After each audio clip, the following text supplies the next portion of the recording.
I've been hunting. Oh, I've been hunting. I've got a whole treasure trove of fragrances to show you. This juicy, yummy, sometimes actually disappointing finds in the sea that is the internet. These are one of my favorite videos to show because that's the magic right here, these fingers and that keyboard. I managed to find some really, really good stuff over the internet. So let me show you the best, the good, the mediocre, and slightly or not so slightly disappointing finds of this winter hunting season.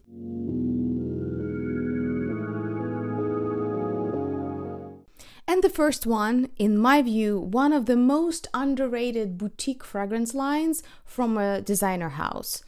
You rarely hear about them, and it's almost never. I have to say almost because I don't know for sure, but I dare say allegedly never ever a paid or, PR type of a campaign situation. So when it does get mentioned, it's for real. And this is boutique line by Salvatore Ferragamo. The only places where you can try these, to my knowledge, is certain duty-free fragrance shops in the airports, and that's about it. So most of the ones that I have or tried, it was either there when I was flying from one place to another, or I had to buy those bottles blindly. One of the most unique, diffusive, strong, beast mode, spicy, peppery perfumes that I know of in the market comes from this line. It's called Lutens.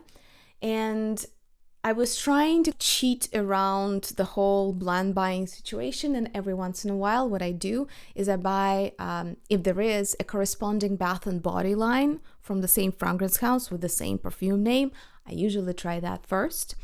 I do enjoy complex olfactory compositions in the shower. I do enjoy them in the body compositions as well, but it also creates a very notable challenge for chemists because a lot of people don't know that you have to sometimes significantly rework the formula in order to make it suitable for a different chemical medium, because the release rate from the cream versus from the gel, the usage is different. In the gel, the fragrances have to open up quickly and very powerfully, but they don't need to live very long because you lather yourself, you wash it off. So you have to put almost nearly everything into the heads and into the top notes. When it comes to body lotions, it's literally the reverse. The release rate of the aromatic molecules from dense cream-like bases is much slower. So even if you put the same formula in, it will smell different because the speed with which each volatile components enter the air and enter your nose is different. Also, they will potentially interact with the base itself in a chemical fashion. So it's a lot of trickery involved. So I always appreciate when a fragrance house can come up with bath and body line that functions as intended, so you can use those shower gels and enjoy how they work, that you can use those body lotions and they actually moisturize your skin. Just let me tell you, it's not always the case. And when they manage to reformulate the olfactory formula in a way that I can still get an impression of what the eau de parfum or parfum would smell like by using this. Or if I already have it, that I can get an additional benefits of layering or just enjoying my favorite fragrance in a body lotion format. So I bought Rinascimento in this body lotion form, hoping that I can make an informed decision about the full-size bottle later on.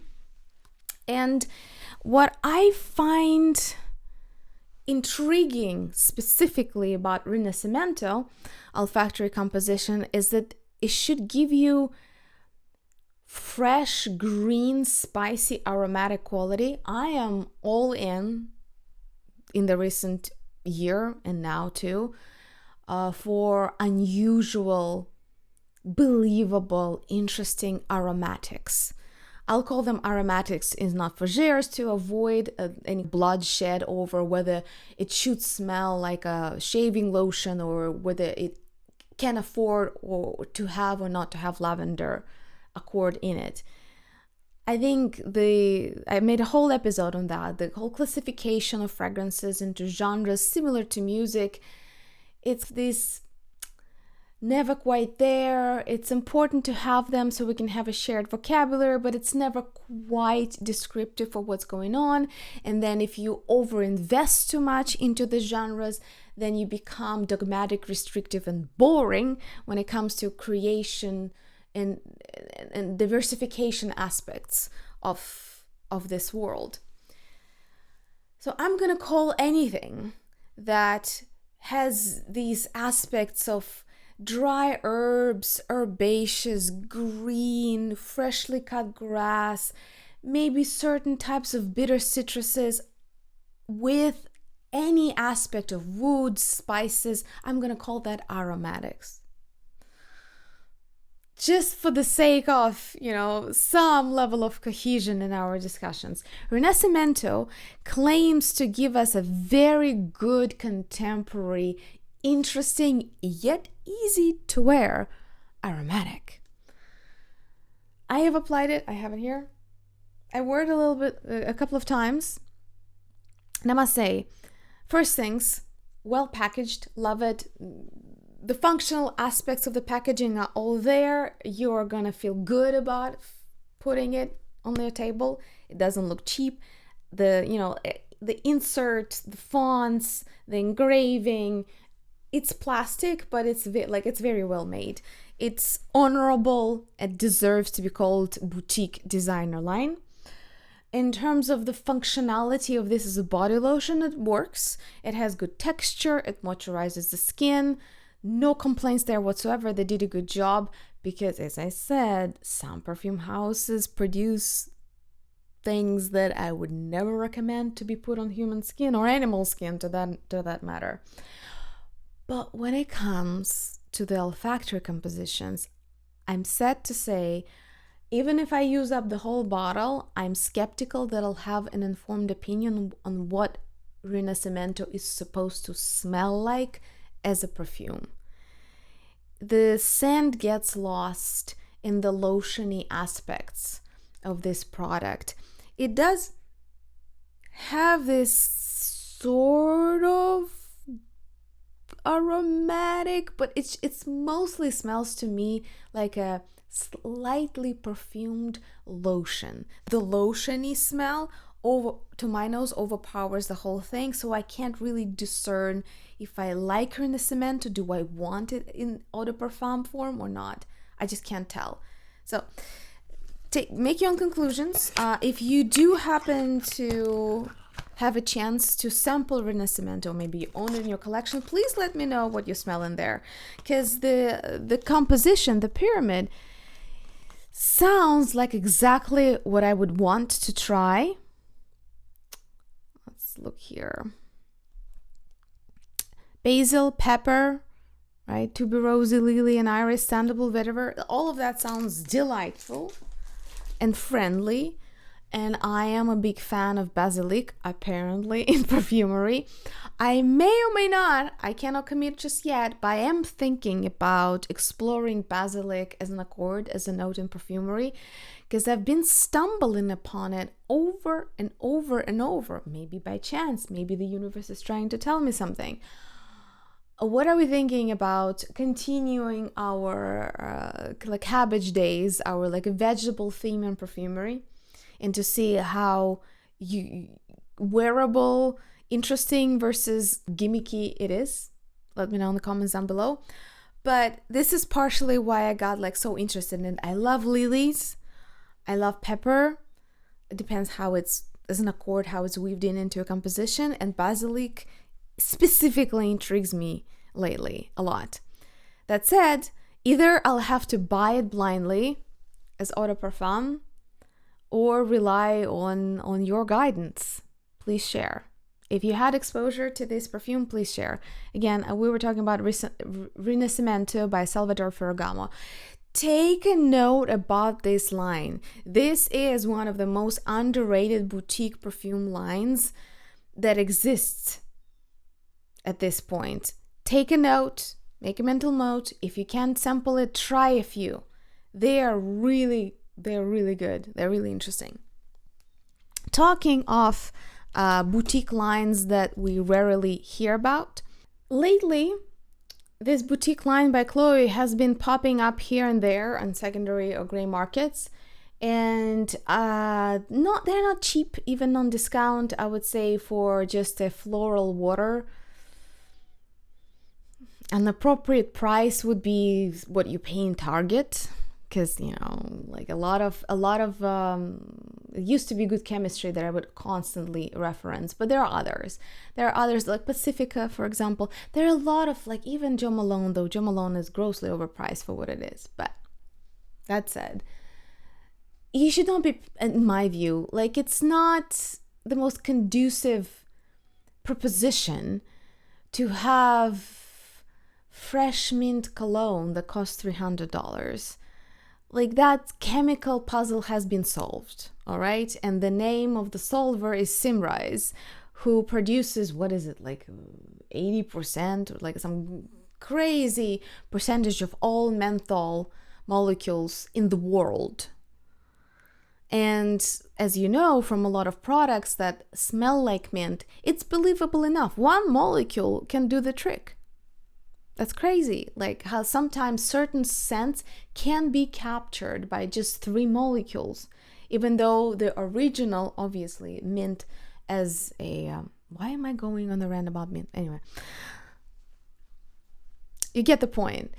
Like, floral waters can be very complex to reconstruct, especially if we're trying to reconstruct silent flowers that don't produce any essences you can use. So you have to use all the advances of modern chemistry to approximate what you would smell with your own nose or what you can measure in the headspace technology. It analyzes the chemical compositions of the air around the subject and gives you a breakdown of what molecules are found there, and that's how you can try to reproduce it. I just don't quite get these botanical $300 situation going on, and Chloé is not the only culprit. There are quite a few who tried to go that way. There's no right or wrong answer there, so when I was tempted to try at least one, I went for Papyrus. As I said, I'm looking for an unusual, interesting, and obviously easy to wear morning aromatics and fresh scents. Because the classical citrusy colognes, I was never a big fan. I can wear just citrus, like even synthetic ones, such as Le Parc Enzo or Light Blue by Dolce & Gabbana.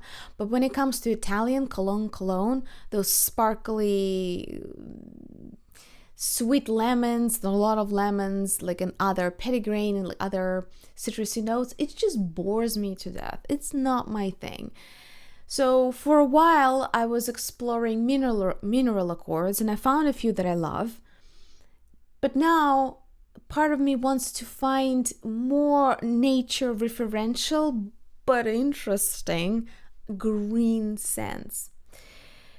Papyrus is a genre essentially in perfumery, and I'm not sure if I picked the best one. So Papyrus by Chloé gives this smoked grass, like think dry hay with a little bit of smoke impression. It does have these citrusy, bitter citrusy opening. I wish I knew how real papyrus smells. I have no reference point here. So it's not bad. The problem is that it's not, to me, that's not interesting enough. And the smoke here is the very thing that makes it more interesting. Otherwise, it would just bitter green, chemically smelling composition. Smoke makes it a bit more intriguing, but it also takes it out of the morning zone for me, at least for me. I'll experiment it. I will wear it in my morning protocol. I'll report it in the next installment of Morning Scents. Because morning to me, again, a lot of neuroscientists agree, is one of the most crucial parts of the day. You want to get it right. and then the whole day cascades from your morning. So one of the really useful things about the mornings, and you can watch the whole episode I made about the matter, is to create anchors. And scent, as we know it, has been proven, is one of the fastest learned anchors ever. The olfaction is the only known scent that has zero transfer learning, like it's not even one shot, like zero shot learning ability among all senses that we possess.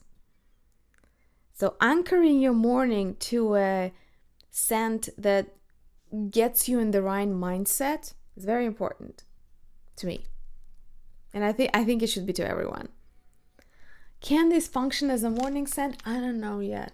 I don't know. I'll play with it, but I'm slightly disappointed. It doesn't have much of a longevity. The scent profile, is it just intriguing enough? It just doesn't open, like it doesn't move. It doesn't open up. It just gives you like bitter green smoke and then it fades. So this, unfortunately, is an example of why not every perfume house should just make a boutique fragrance line. Sorry, not sorry. It's a bit like they're still trying to get into our wallets and cash on the brand name still. I think, like, what was the latest one that was underwhelming? Balenciaga? Bottega Veneta? One of those. And like everyone who's tried them said like, oh, why? Why does it need to exist? Nobody knows. Chloé Atelier de Fleurs, unfortunately, in my view, is one of those boutique lines that doesn't need to exist. And I've spent my own money on it. Another attempt at interesting, unusual, citrusy green aromatic perfume. I've been circling around this Aqua Allegoria. It's been a long time since I revisited Aqua Allegoria by Guerlain, an iconic, long-standing line that, to me, is pretty much encapsulates nearly everything that we love about Jo Malone and many other Atelier de Fleurs lines. That's the one that contains every single combination of light, ethereal, floral waters that you would ever want to try, in my view. They are beautifully packaged. And recently, they came up with a few new attempts at capturing our attention. And even the Forte line of those compositions that are supercharged for longevity. It goes against the whole idea of Aqua Allegoria, right? This allegorical waters that just give you a whiff, like a light, watercolory, ethereal whiff of something and eventually fade. So making it Forte, making it last forever, not sure why it needs to be that way, but beast mode, longevity is still a trend. So let's review this one. This is Oud Yuzu. I used to have Mandarin Basilic. That's one of my favorites. Before that, I had something with mint. I forget how it was called. It was an oldie. It's discontinued. That was really good. Mandarin Basilic I really loved, but I regifted it to my mom just because I got tired of it a little bit. They're almost identical with Jo Malone. What is it? Orange and Basilic or Mandarin and Basilic. They even named nearly the same. Oud Yuzu, by many reviews, was supposed to be this new age citrus. So we're no longer talking about lemon, bergamot, or mandarin. Now we have yuzu. Yuzu is supposed to be, as far as I know, this like bitter, wild, citrusy scent. That's pretty much what it is. The oud here is obviously very synthetic, very homogenized, bleached to European nose. There's, to my nose, not a trace of what like anybody who visited Middle East would call oud. It's like this synthetic burned wood aspect. Otherwise, I must say, if I'm talking about a smoky citrus or smoky green, I'm not sure what's better or worse, Chloé Papyrus or this. They're not the same, but they're having the same conceptual composition. Something smoky, woody versus something fresh. Here we have a bitter citrus. In Chloé we have the greeny bamboo type of greenness to it. I don't know. I think I like Papyrus more if I had to choose between the two.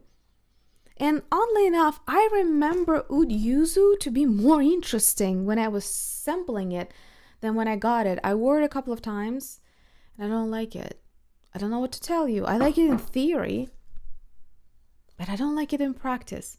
Maybe, I dare say, maybe if I got not a Forte, but just Aqua Allegoria Oud Yuzu, maybe I would be happier. Maybe it would have more subtlety, more details in it. This just screams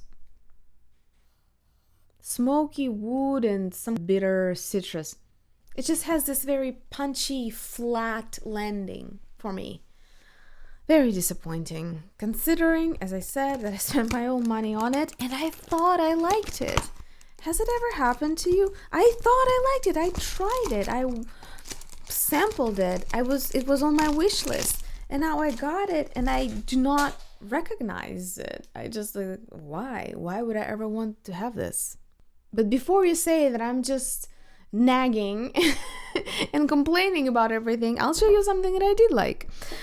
Just to finish the whole lore of boutique designer lines when it comes to olfactory design.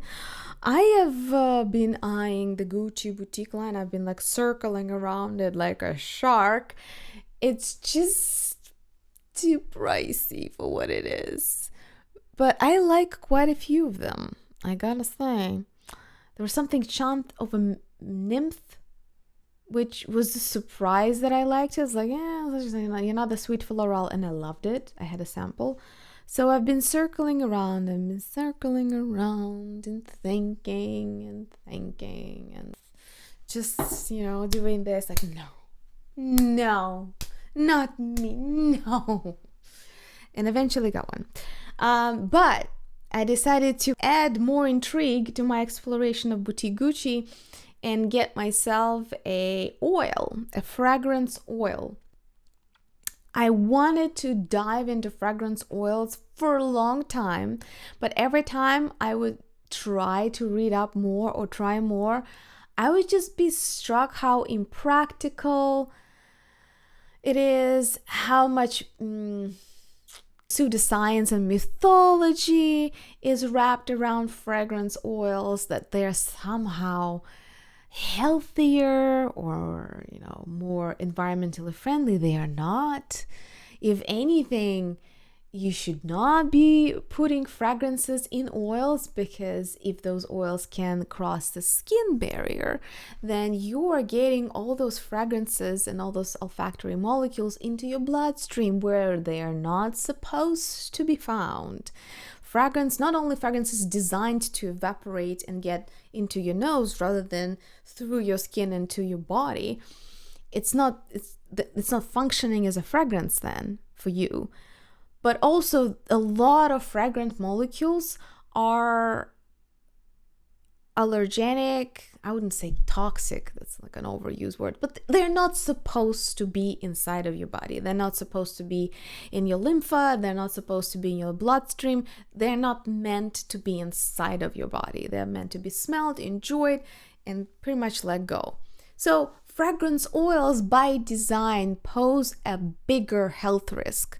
In case you haven't given it any thought, please do. So I'm not getting this because in any way, shape, or form I'm thinking that fragrance oils are more natural or better. They are not. If anything, they're a riskier proposition than alcohol-based eau de parfums, eau de toilettes. That said, theoretically, a more dense, heavier base should contain the fragrance in itself longer. It's not going to evaporate as quickly from your skin. Well, At this point with eau de parfum, I can put it on my clothes if I want it longer. And also it's not going to interact with my skin chemistry. Sometimes people complain when the fragrance interacts with your skin chemistry, it doesn't smell the same, it smells somehow worse, and you don't like it on yourself. You can spray it on your clothes, right? Like there's certain versatility elements to alcohol-based scents. When it comes to oils, you no longer have that luxury. It has to be on your skin. But since it's a denser medium, theoretically, you should smell less intense, but it should last longer. So those of you who are looking for that impossible combination of factors, that unicorn, something that sits close to the skin so you can smell it, but does not intrude in anybody's space and doesn't annoy anyone, especially if you have friends or colleagues who are sensitive to fragrances or complain about fragrances, but you want it to last, theoretically, there should be an oil formulation of your favorite fragrance that should make it possible. I always am curious about fragrances that are either don't have any longevity. Those are like top-heavy fragrances, mint, certain bergamotti, like, top-heavy fragrances that give you this wonderful whiff and they're gone. I'm curious, is there some chemical magic, chemistry magic that can be done to encapsulate them in oil so you get more longer-lasting top notes? And as an alternative, as a way to tame very rich, aggressive, maybe overly sweet or overly smoky, like Arabic style blending fragrances, to tame them into something that creates the vibe but doesn't attack my nose. So I thought, if anybody has the dough to figure it out, has all the tools and capacity and the resources to figure it out, this is the boutiques of Gucci and their products. So I got myself Ode on Melancholy by Gucci. Fragrance oils, gosh, it's already sticky, usually come with just a glass stick. It's not a dropper. It's just literally a stick made of glass that coats itself in oil. I'm going to put a little bit here. You just slide it on your skin wherever you want to, usually on the places where you have places of pulsation, where you're hotter. So your wrists, your elbows, theoretically, even your armpits. But, there it will interact with your sweat bacteria, with your microbiome. It might turn rancid. So usually this is the place. This I'm not gonna overplay because I have more things to show you. Ode to Melancholy is supposed to be this sweetened autumn harvest, not in a way that it's pumpkin or cinnamon, no, but to give you sweetened floral, patchouli, amberish type of scent. Not flamboyant, rich and gourmand, but somewhere in between. It's not quite floral, it's not quite gourmand, it's just a little bit ambery and spicy, but it's also not moldy or green in the way the patchouli oil can be sometimes. It delivers on all the aspects. It's a lovely semi-sweet autumn harvest inspired perfume. I like it. There's nothing melancholic about it to my nose. It's actually very happy, very sunny scent.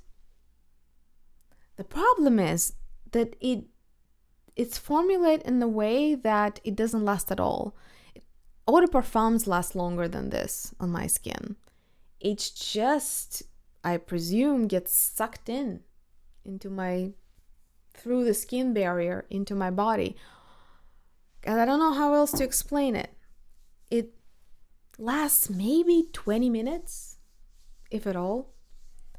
So, I don't know what to tell you. Very expensive. to last 20 minutes. Delightful olfactory design. I'll give it to Gucci boutique line.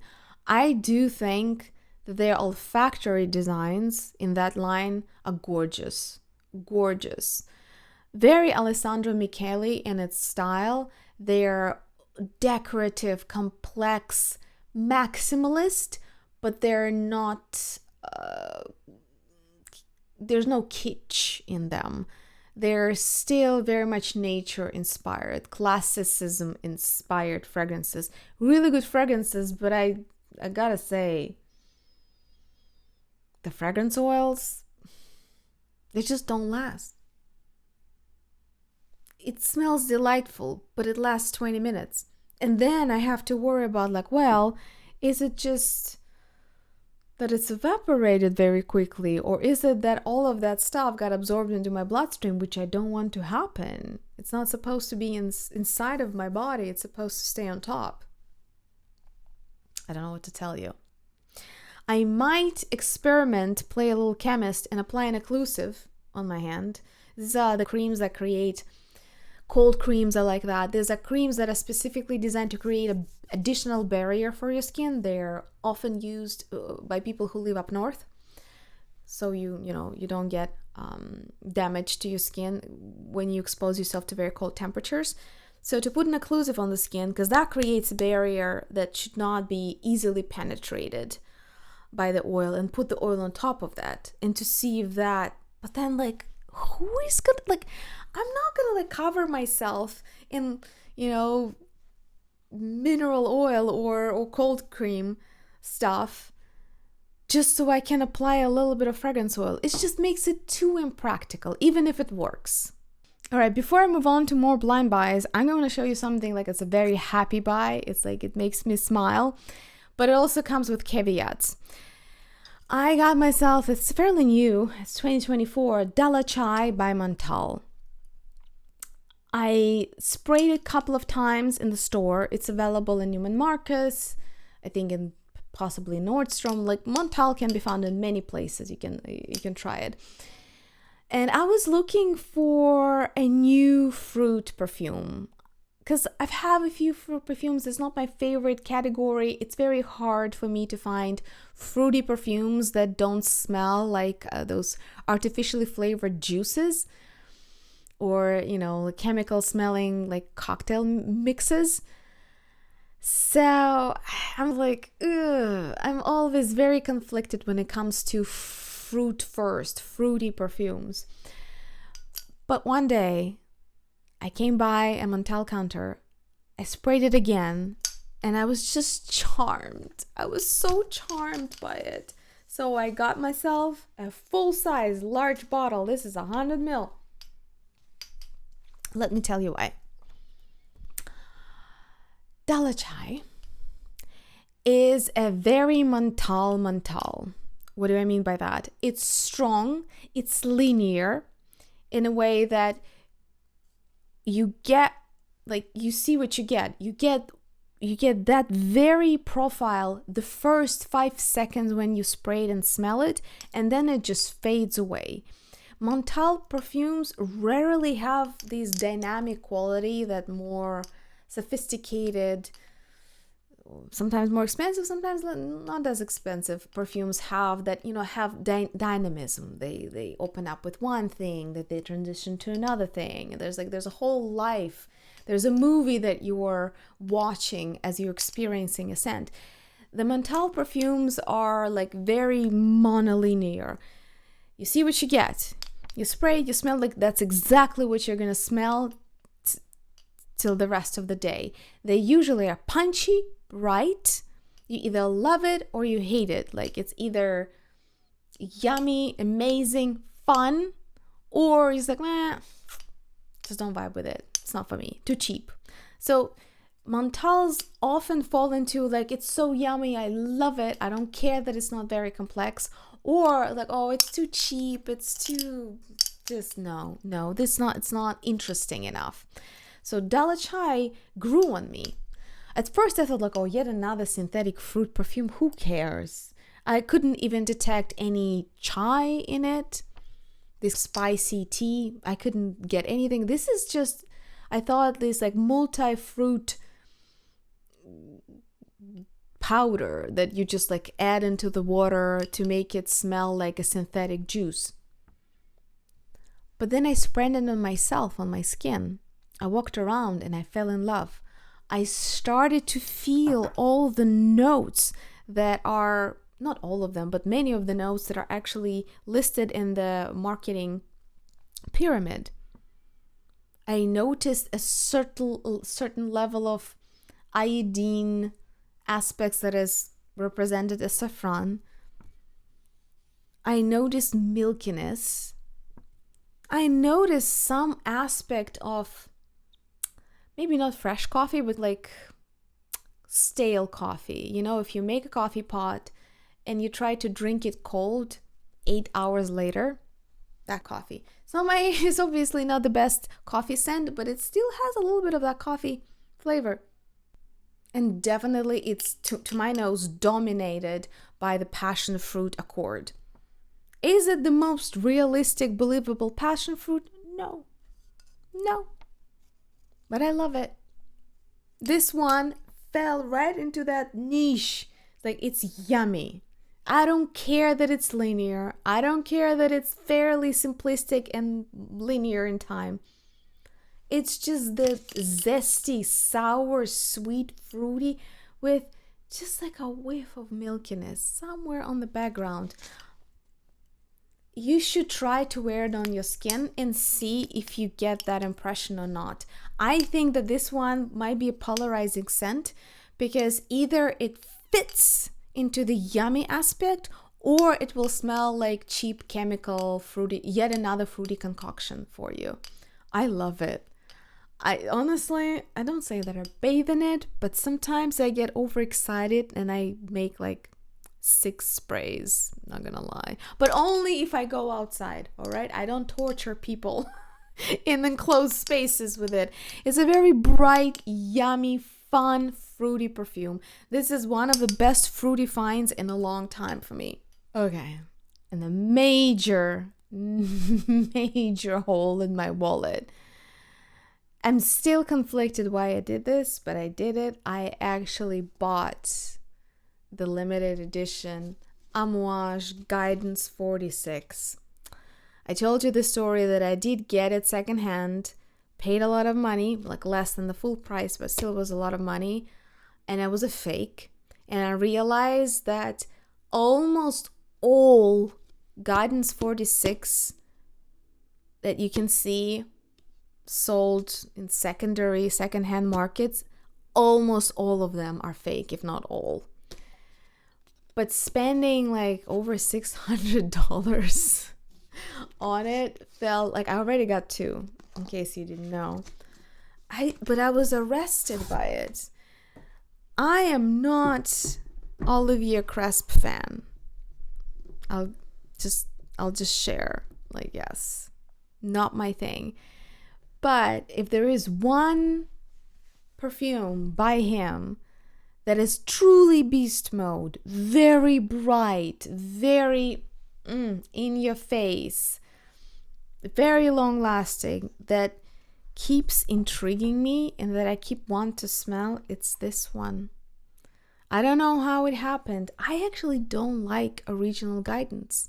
Original Guidance smells, I understand it's supposed to smell yummy, but it just has this like drilling nose, brain drilling aspect to it.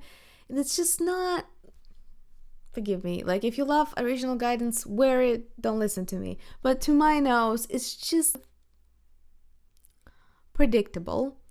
Nose drilling beast mode. I'm supposed to be, sexy, like borderline burlesque type of appeal. But Guidance 46, even though it's based, like they do have something in common with Original Guidance, but it's almost like they're 2 different fragrances. I'm afraid if I spray, actually I don't have to spray it, I can smell it from here, because it will absolutely dominate the room. This is something that I only apply 1 spray. 1. And then up until the point that I wash the clothes or take a shower myself, it just doesn't go away. It's a forever chemical right there, but it's yummy. It's so astonishingly bright and fruity. It's very abstract fruity. I can't tell what fruity I feel here. I want to say some sour berries, lychee. For me, it's definitely lychee centric, and it's delicious. It's delicious. It is sexy. It is a bit over the top. It lasts forever, but it's like, can I have like one transgression on my shelves? It's just something that I almost feel I don't have enough fillers in my face to wear this, but I dare to wear it anyway. I'm not a sugar babe. I'm not, like a beauty queen by any means. And I feel like this fragrance is like for a rich bitch. Like, it's just for one of those ultra rich sugar babes. It's incredible. It's luscious, it's sexy, it's almost forbidding in how insistent and vibrant and juicy it is. I bought it. I cannot in good conscience recommend it to anyone because it's prohibitively expensive. But I'll tell you what, I don't think it's even feasible for me to use up the whole bottle. Like, it's that powerful, it's that long lasting. So in a way, if you want to experience it, get yourself a decant. If you can get yourself a 5 ml decant, this is like lifetime. You will fall in love with it, you wear it, you have your Guidance 46 era, you will seduce the army of suitors, whoever, like you will dominate every room, you will dominate the olfactory profile of every space and every conversation, and then 5 years later, maybe those 5 ml will finally run out and you'll be ready to move on. That's the perfume it is. Arguably the most, it's like Rihanna of perfumes, you know what I mean? Like, it's everyone can listen to it and feel the vibe. You don't have to be rich, you don't have to be smart, you don't have to be beautiful. You can just, it takes you in, it just grabs you and owns the narrative. But for the same quality, you don't want to smell just like that. You don't want to smell like that all the fucking time. You don't want to die smelling like this perfume. It's a season. You want to have a Guidance 46 season. That I can recommend. So I am starting my Guidance 46 season, and I am more than happy to share. I'll leave a link below. And since we're on the topic of just unexplainable indulgences, I've had this on my wish list for a while now, and I did it because I started to get worried that the Acne collaboration with Frédéric Malle, since it's a limited to brands collaboration by nature, they usually eventually the license expires and they discontinue the perfume altogether. The same happened with Atelier d'Orange collaborations. Similar things happened with other Frédéric Malle collaborations.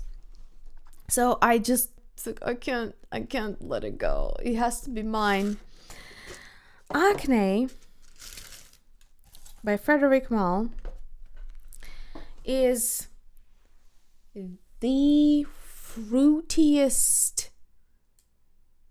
most seductive, effervescent, strong, dominating laundry. It is the smell of the laundry soap, essentially. It has this rich, I would say sweet, fruity smell. And yet again, if Guidance to me is sour berries plus lychee, this oddly enough, also gives me this sweet plus rose, more like gourmand lychee scent without the sourness, with a lot of soapy aldehydes. It's an overdose of aldehydes. It's by design. They I don't know how they made it work, but it's addictive. It's one of those you love it or you hate it perfumes. But similarly to Superstitious, I thought I would never ever be able to really understand why Arpège or Chanel No. 5 or other old, heavily aldehydic, like old school aldehydic perfumes, why would people bathe in that? Like, why would people love it? Up until I met Superstitious by Frédéric Malle. And I just got addicted to those old school aldehydes that they somehow twisted and twisted into the highest volume, yet the most versatile, juicy, contemporary smell of it. Similarly, they managed to do with the smell of laundry soap. The sweetness, the lychee, rosy sweetness of it that just drowns in fluff of aldehydes and the soapiness that keeps swirling around you. It is almost suffocating, almost, but not quite yet. It's quite there on the edge of unbearable and soothing. It's smotheringly soothing. I love it. I got myself 50 ml. Super happy to share it. Beast mode grade here. It will last forever. Forever. You do one spray on your clothes, your whole wardrobe. I'm warning you. And like for me, it's great. It's good news for some, bad news for others. I do one spray on any piece of clothing, my whole bedroom just blossoms with this incredible, fluffy, prickly, soapy, lychee scent. I love it. I know that the word soapy doesn't really create the most friendliest of associations, but it is soapy, but it is amazing. It depends if you like soapy smells, if you like the idea of a laundry detergent that's made into a perfume. It's the best of the kind. If you vibe with the laundry detergent idea in perfumery, and it's a genre, it exists. This is the best. This is the best one. No questions asked. Like, it's just, this is it. This is the paragon. I love it. Happy to share it. I'll leave a link below. Here is one that connects us to the laundry, this clean scent in the way of fluffy white musks, this powdery, soapy aldehydes. And the rule that I broke recently. I think I've said it. I've said it publicly that I'm about to be done with Francis Kurkdjian Perfumes. There's nothing there that I want ever. I just can't quite align myself with them. Even though I love the packaging, I appreciate that they created a whole genre in perfumery, which, you know, the name of which, the one that shall not be named Baccarat Rouge. It's a whole genre. Even though there is no chemical innovation involved, they just packaged existing, it's like its formula is not even that complex. If you want me to be the last perfume reviewer who makes a cultural analysis on Baccarat Rouge video, please leave a comment below. I can do that. But generally speaking, it is innovation without real innovation. So in itself, that's intriguing and cool. But ever since, everything that they release is just not, just doesn't capture my imagination in any shape or form. It's never quite that. I was very excited about Kurkdjian, and I smelled it in Neiman Marcus, and I was underwhelmed. Maybe I should try again, because I love the packaging, I love the idea. And it's fairly brave for the brand who produces Baccarat Rouge to make a perfume that's that light, that ethereal, that fluffy, and that childish. So I appreciate the bravery. I'm just not sure that I would wear it, that's worth the price tag. But here's me breaking my own rule. I circled around 7-4. I need to look up what does it really represent. Why 7-4? What does it mean? If you know, please leave a comment below. Let's figure it out together. I don't know what this is supposed to represent. I don't know what this stands for. But I kept circling around it. It's not that new. I heard that there was a hype around it initially, but then it died down. Circle around is like, it's just a bit too nauseating. It's again this yet another attempt to put something very screechy, stinky, and to please the less sensitive noses, like a perfume that you will smell after 5 cocktails and in a sweaty nightclub. But something in the heart of that composition of 7-4 was still capturing my imagination. It was interesting. It was just surrounded by the usual suspects that I was like, I do not need this stink in my nose because it overshadows everything. So I found a hairspray, scented hair mist. That's what it's called. So it's 7-4 scented hair mist. And I thought, maybe that. Because body waters, body sprays, hair mists are supposed to give you that headspace, right? Like this, like top notes, the most interesting part of the perfume, without the longevity, without, the stabilizers, the beast mode, forever wear chemicals. I thought that could be it. It could give me the essence, the beauty of it, without, the chemical technogenic factory of molecules. And I gotta say, yes, but I get a lot of soapiness in here. The soapiness to me dominates, and the original 7-4, well, we can compare notes. Let me know what you smell in it. The original 7-4 to me is not that soapy. But this is like soap, and then the hint of the 7-4 original factory composition. I wear it as not a perfume. It's just enough for me to bathe in it, and for some reason I derive such a perverted pleasure of bathing lately. But it has to be a very ethereal, very light perfume. It has to be. Otherwise, I have a sensitive nose. Otherwise, I'll die. And it has the right amount of soapiness versus the olfactory composition that makes it bathing friendly. But again,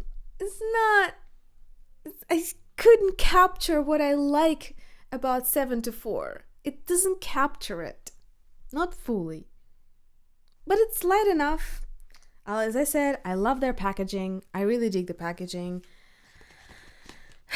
We'll call it, it's not a full success, but it's more of a success than a failure. Let me know what you think of 7-4.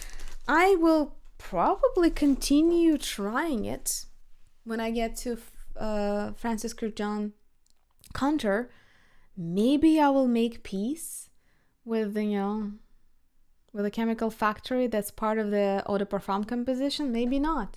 There's still something about 7-4 that intrigues me. I can't help it. Next is a brand that I keep trying to find something to love. At this point, I need to re-examine my biases. Memo Paris is one of the brands that, in contrast to many houses that I treat with way more skepticism, I just keep trying to excuse what they produce. I keep trying to find something I love by them. I don't know why. Maybe because their Quartier Latin was such a glorious creation that I just can't get over it. I keep wanting to reproduce the same hit. So I stumbled a bunch of them on Neiman Marcus. Then I came back. Then I read about it. Then in this and this and this, I circled around and eventually got myself a tester of Sherwood by Memo. partially because soft, subtle gourmands are all in, and Sherwood is a quintessential milky perfume. And here by milky, I'm talking about a little bit of everything. It's not just milk froth, that's my favorite category of lactonic milky perfumes. You get a little bit of milk, a little bit more of whipped cream, this vanilla ice cream sweetness. It's all very beautifully blended together. The milkiness and vanilla milkiness here is a little bit more pronounced compared to other subtle vanilla perfumes. For example, Replica Exchange, something Delice Delight or something like that, that's devoted to Madeleine cookies. That one is way too subtle to my taste. This, you get a little bit more. You get a little bit more of a punch of the milkiness. The sweetness comes through, but it's not condensed milk because that is too much for my taste. Some people love condensed milk, very syrupy, lactonic, almost caramelly type of scent. This is not it, and I'm happy to say that it isn't. It still stays in the very well-balanced milky territory. The most confusing and unfortunate part about this fragrance is its naming, because Sherwood is supposed to take us to the northern woods with the tales of Robin Hood, but it smells like Indian santal. It smells very warm, sunny, peaceful, and milky, woody milky. The santal that does all the heavy lifting here. I unfortunately haven't been fortunate enough to smell the original the original materials, but it is well known that santal has this milky, as a perfume ingredient, has this milky quality to it. So I think santal plus lactones and some other potential ingredients, aroma chemicals, that create this very well-rounded milky base. The woodiness here is very subtle. I wouldn't really notice much of it if I wasn't looking for it.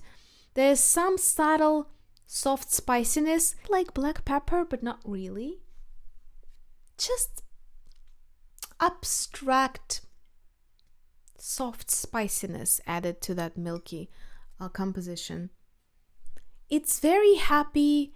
Like if they drew like a little Amour, like a little angel, that would be more fitting conceptually to what it smells like than the arrow and the dogwood, and the tales of Robin Hood.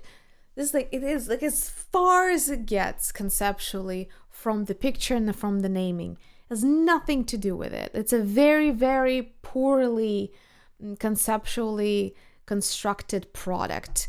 It's a beautiful, milky, slightly spicy, woody perfume, but as a product, this is, in my view, is a failure. You're gonna, people who are looking for Nordic fairy tales, of the dark woods and fighting for justice and bravery and danger. There's nothing like that here. It's as far as it gets in perception, in impression from that. So people who are looking for that will be disappointed, and people who are looking for this happy, some sorry-ish, not in the fragrance term, but in terms of cultural influence, this like meditating in the afternoon sun in May or in June, just like subtle, soothing, happy warmth in peace. Those people will never look for Sherwood to find that mental and emotional state. So I don't even know if I can recommend it. A poorly designed product, beautifully designed perfume. And here's a brand that usually gets conceptual design just so, in terms of telling a story and captivate our imagination, Serge Lutens. I decided to give their home fragrances a try. I was intrigued. I wanted to see if they can transform my home into some magical space with storytelling and, maybe dark fairy tales, maybe not so dark. So I got myself one from that line, Serge Lutens at Home, it's called. And I recently talked to a French speaker and asked them a provocative question. I asked, tell me honestly, I'll show you a few perfume names by the Serge Lutens. And as a French speaker, do you find these names normal for a French ear or unusually intricate and not necessarily hard to pronounce, but just not flowing off your tongue type of names? And he confirmed. That person confirmed for me that I'm not imagining it, even though I'm not a French speaker. But I've seen a lot of French namings in perfumery, and Serge Lutens just should get a medal for the most unpronounceable, convoluted names that exist in perfumery. The close second would be Les Liquides Imaginaires with their descriptions of their perfumes, but Serge Lutens surely holds the number one medal, the number one place in the most unpronounceable fragrance names. Let me give it a try. Pierre, Sèche, Laine, Cuir. Say that 10 times fast. Pierre, Sèche, Laine, Cuir. Okay, I need reinforcements. Pierre, Sèche, Laine, Cuir. Pierre, Sèche, Laine, Cuir. Pierre, Sèche, Laine, Cuir. You got it? That's it. The translation of, the rough translation of that would be dry stones, wool, and leather. I thought, beautiful. Castle. We are in a castle. And a castle's library. Old leather chair. Love it. What I actually got was the cheapest imaginable.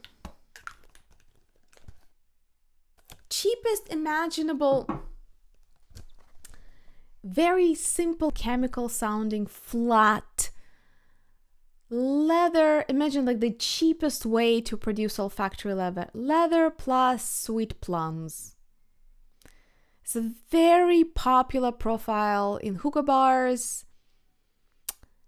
It's one of the staples. There's zero surprise. There's zero intricacy. There's absolutely no interest to the combination in this nose. It's so cliche that it's just, I think I'm not alone. Let me know if you agree or disagree. I think we're collectively reaching a point where we're tired of making excuses for the house of Serge Lutens. It has had enough praise over the years. It has been thanked, praised, cherished, idolized for decades for being very forward-looking, brave, controversial, unique, right? Pushing a very unique point in the world of olfactory fashion and olfactory design. But at this point, I think collectively we're starting to reach a point of no return where you cannot rest on your laurels forever and keep cheapening your compositions, come up with yet another repackagings, reformulations that add nothing new. I did spray it in my living room and try to see if it gives me any. It was just annoying. You can probably deodorize your winter boots with it. It goes with the smell of, well-worn leather shoe. But it just smelled like cheap chemical flavor, just something you would not use in the sanctuary of your home. What is going on with the brand of Serge Lutens? Why is every new release either so self-referential you can't help but to feel like they just took 2 or 3 of their previous creations and just mixed them together and gave them a new name? Or it's things like that. What is this? What is that? Why does this exist? I'm at loss. And I have sung praises for Serge Lutens just like everyone else for a long time. But I think the patience is waning. That's all I'm going to say on this matter. That money should have been spent on something better. And my honest blind buy attempt to become friends with another rebel in the perfume fashion world. This is the brand of BeauFort. You know, the burning pirate ships, the blood dripping off a heated knife hidden in the woods of Malaysia. That's BeauFort in a nutshell. Okay, BeauFort London.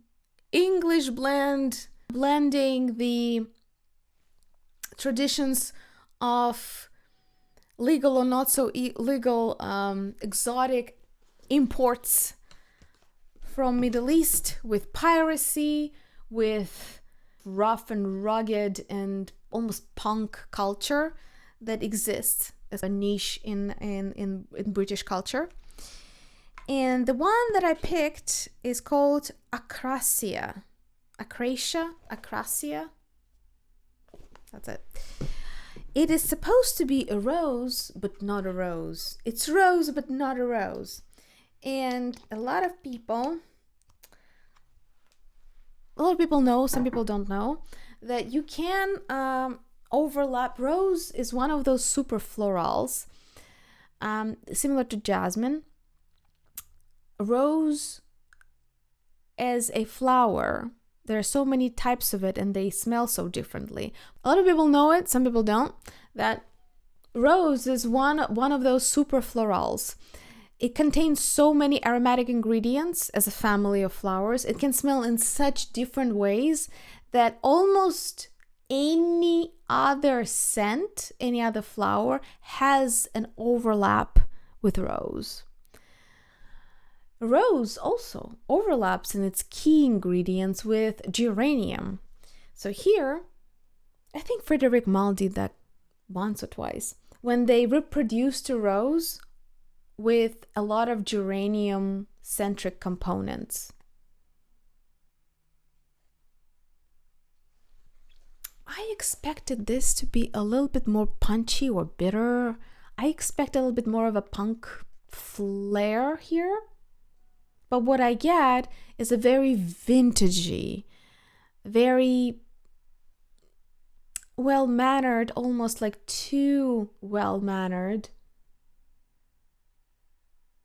dusty, antique, oily scent. Oily in a way that I feel this perfume could have been created even before the explosion of modern chemistry in the 20th century. I feel like this theoretically could be a result of blending essential oils if you're really skilled at it. It has like a very vintagey vibe, which was a huge surprise for me. I expected that anything that BeauFort creates has to have this punchline, this rebellion, this you don't like me but you'll like me. Like, you don't have to like me but you'll fall in love with me anyway.